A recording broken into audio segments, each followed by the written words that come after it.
કેન્દ્રીય કૃષિ, ખેડૂત કલ્યાણ અને ગ્રામીણ વિકાસ મંત્રાલયના મંત્રી શ્રી શિવરાજસિંહ ચૌહાણે તારીખ 19 જુલાઈના રોજ જૂનાગઢ અને ગીર સોમનાથ જિલ્લાના પ્રવાસે હતા. કેન્દ્રીય મંત્રી શ્રી કેશોદ તાલુકાના માણેકવાડા ગામે પ્રગતિશીલ ખેડૂત વાલાભાઈ લખમણભાઈ ડાંગરના ખેતરની મુલાકાત લીધી હતી અને પ્રજનક બીજ ઉત્પાદન મગફળીની ગિરનાર 4 પ્રજાતિના વાવેતર ઉછેર વિશે માહિતી મેળવી હતી. આ ઉપરાંત કેન્દ્રીય મંત્રીશ્રીએ આજુબાજુના ગામડાના ખેડૂતો સાથે સંવાદ કર્યો હતો અને તેમના અભિપ્રાયો મેળવ્યા હતા. આ સમયે બાઇકમાં સ્પ્રે ફોમથી દવા છાંટવાની અને ડ્રોનથી દવા છાંટવાની પદ્ધતિનું લાઈવ ડેમોન્સ્ટ્રેશન કરવામાં આવ્યું હતું.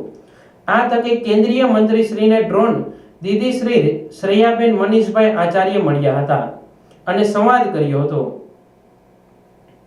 શ્રેયાબેન ઈવનગરમાં મગફળી સંશોધન કેન્દ્રમાં ફરજ બજાવે છે.